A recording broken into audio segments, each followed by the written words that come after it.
Assalamualaikum warahmatullahi wabarakatuh. Selamat datang kembali dengan saya Rizky Rasnawi. Dan hari ini kita akan menunjukkan pembelajaran sejarah. Dan hari ini kita akan membahas cagar budaya Aceh. Nah, apa sih itu cagar budaya? Cagar budaya pada dasarnya dibagi ke dalam beberapa jenis, dan setiap jenisnya itu nantinya akan disesuaikan dengan pengelolaan dan juga dengan tata cara perawatan dan lain-lain. Nah, jika merujuk kepada Kemdikbud, cagar budaya adalah warisan budaya yang bersifat kebendaan berupa benda cagar budaya, bangunan cagar budaya, struktur cagar budaya, situs cagar budaya, dan kawasan cagar budaya di darat atau di air yang perlu dilestarikan keberadaannya karena memiliki nilai penting bagi sejarah, ilmu pengetahuan, pendidikan, agama, atau kebudayaan melalui proses penetapan. Dilihat dari pernyataan ataupun definisi ini, cagar budaya itu berarti memiliki beberapa bentuk. Yang pertama, bentuk yang berasal dari benda, kemudian bentuknya berupa bangunan, kemudian struktur cagar budaya, kemudian yaitu berbentuk situs, kemudian ada kawasan. Kawasan itu meliputi yang ada di darat ataupun yang ada di air. Nah, jadi apa sih kemudian perlu kita membahas cagar budaya? Di dalam pembelajaran sejarah, cagar budaya bisa kita jadikan ataupun kita aplikasikan ke dalam pembelajaran yang cukup banyak dan bisa kita gunakan dengan berbagai cara. Maksudnya cagar budaya itu ada manfaatnya bagi pembelajaran sejarah. Terutama cagar budaya bisa kita jadikan sebagai sumber pembelajaran sejarah, baik itu yang berasal dari benda dan selanjutnya.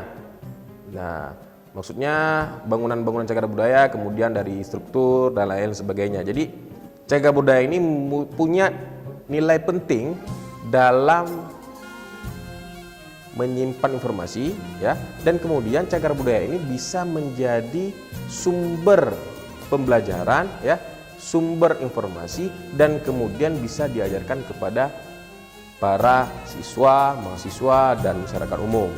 Nah, jadi dia bisa disebut sebagai sumber sejarah, sumber pembelajaran. Dan kemudian cagar budaya ini juga bisa kita jadikan sebagai acuan dalam mengembangkan bahan ajar, khususnya dalam pembelajaran sejarah.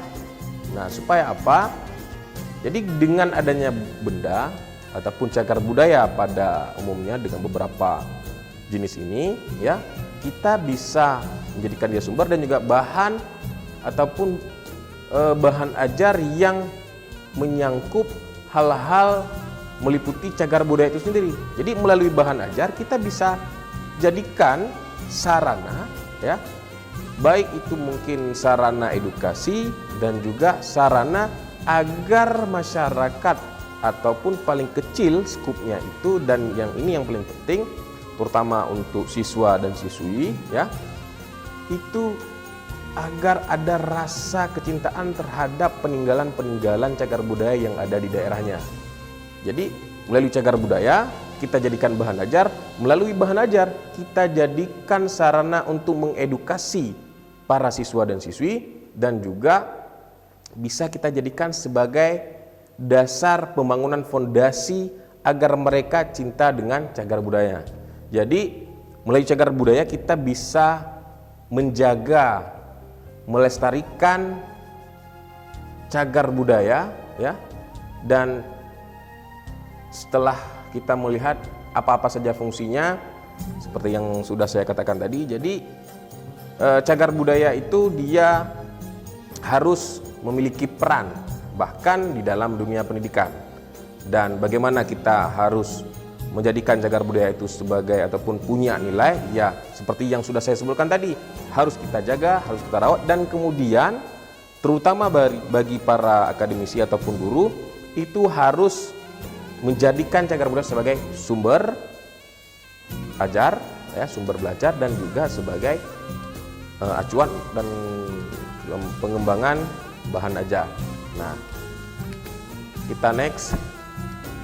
Kemudian kriteria cagar budaya. Setelah kita lihat definisi dengan berbagai macam pemilahan, ya, cagar budaya memiliki beberapa kriteria. Supaya apa? Jangan nanti semua benda itu dianggap bagian daripada cagar budaya, ya. Contoh misalkan nanti ada ketika sedang ke satu daerah kemudian menemukan salah satu yang mungkin dianggap wah ini benda kuno ataupun ini sudah punya zaman dan lain sebagainya, itu belum tentu juga dia itu dianggap sebagai bagian daripada peninggalan ataupun masuk ke dalam kategori cagar budaya. Nah, di sini ada beberapa kriteria. Jadi teman-teman harus bisa memilah, dan juga terutama jika teman-teman yang senang menjelajah dan juga senang dengan ekspedisi ataupun dalam mencari informasi-informasi mengenai peninggalan-peninggalan di satu daerah. Nah, teman-teman terutama harus bisa dan juga harus ingat, ya, paling tidak beberapa poin mengenai bagaimana bisa menjadi sebuah kriteria cagar budaya itu. Yang pertama yaitu dia harus berbentuk benda, oke. Kemudian bangunan, struktur, situs, dan kawasan. Setiap benda, bangunan, dan struktur akan dianggap sebagai benda cagar budaya jika memenuhi kriteria sebagai berikut. Nah, ini yang paling penting, ya. Mohon diperhatikan baik-baik. Yang pertama, berusia lebih daripada 50 tahun. Jadi kalau misalkan teman-teman nanti menemukan barang, benda, kawasan, situs, tetapi umurnya kurang dari 50 tahun, itu belum masuk ke dalam kriteria cagar budaya, ya. Kecuali kemudian kementerian itu mengubah regulasi mengenai penetapan kriteria cagar budaya. Nah, jika memang ada regulasi baru, ya, dan kemudian tidak lagi disebutkan berusia lebih dari 50 tahun, maka bisa jadi benda itu yang teman-teman temukan, jika mengacu kepada regulasi baru, itu berarti sudah masuk ke dalam kawasan cagar budaya. Tetapi kalau misalkan masih kepada regulasi ataupun peraturan yang ada di sini, kriteria seperti ini, maka yang 40 tahun itu belum masuk ke dalam kriteria cagar budaya. Yang kedua, mewakili masa gaya paling singkat berusia 50 tahun, ya. Maksud dari mewakili masa gaya paling singkat berusia 50 tahun ini maksudnya paling tidak itu bisa menggambarkan bagaimana wujud dari benda yang teman-teman gunakan ataupun kawasan yang teman-teman lihat, ya, ataupun situs yang teman-teman temukan, itu harus punya gaya ataupun wajah yang memang dia memiliki usia 50 tahun. Nah, bagaimana cara ngeceknya?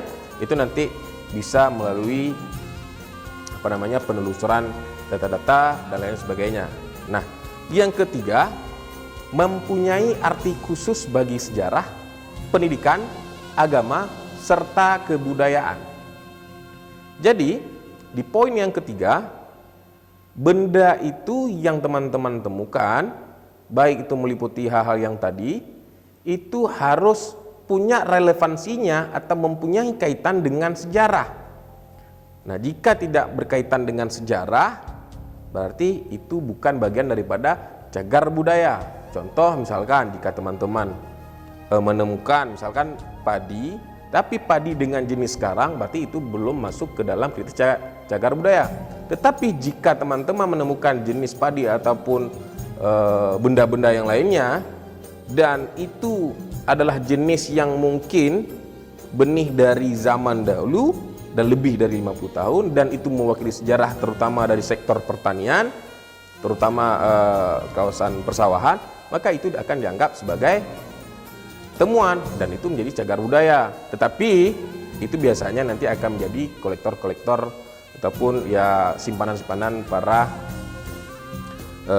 kalau misalkan di museum itu museum-museum swasta. Maksudnya yang artinya kalau misalkan kita menemukan jenis tertentu ya yang tidak skupnya itu tidak banyak, kecil dan ditemukan oleh para publik, itu biasanya akan disimpan oleh publik dan itu bisa digunakan ya, maksudnya bisa disimpan. Yang kemudian juga memiliki peran ataupun punya makna ketika dihubungkan dengan pendidikan, agama serta kebudayaan.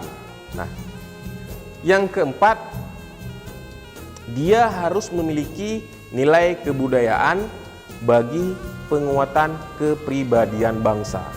Nah, jadi kalau yang poin keempat ya, jadi setiap benda yang kita temukan, yang kita lihat ya, itu harus mampu membuat bagaimana seseorang itu cinta terhadap tanah air ya, cinta terhadap bangsanya, cinta terhadap daerahnya, penguatan kepribadian, penguatan karakter yang bersifat skup paling kecil itu ialah sektoral ya. Kemudian nanti baru yang paling luas itu yaitu bisa meningkatkan nasionalisme. Kalau di peserta didik ya berarti peserta didik kalau misalkan tingkat mahasiswa maka kepribadiannya ataupun nasionalismenya harus mampu kita tumbuhkan di mahasiswa. Kemudian ya, ada beberapa poin lagi yang harus kita lihat. Cagar budaya pada kategori benda ya. Cagar budaya harus dari benda buatan manusia, digunakan oleh manusia dalam aktivitas kesehariannya serta dapat dihubungkan dengan sejarah manusia, baik yang bergerak maupun tidak bergerak. Nah, jadi setelah ada klasifikasi ataupun kriterianya, kemudian ada indikator memperkecil skup daripada identitas ataupun yang bisa kita katakan sebagai kategori benda ataupun cagar budaya. Di sini bisa kita lihat dia itu harus berasal dari benda buatan manusia, digunakan oleh manusia dalam aktivitas kesehariannya dan dapat dihubungkan dengan sejarah manusia. Contoh misalkan teman-teman menemukan kapak perimbas, itu ialah bentuk bagian daripada buatan manusia. Kapak perimbas itu juga digunakan di dalam aktivitas kesehariannya dan itu memiliki nilai di mana kapak itu mempunyai relevansi dengan sejarah terutama pada pembabakan prasejarah. Nah, untuk sementara kita cukupkan terlebih dahulu, nanti kita akan lanjutkan kembali ya. Jadi cukup sampai di sini dulu, nanti kita akan kembali lagi. Terima kasih.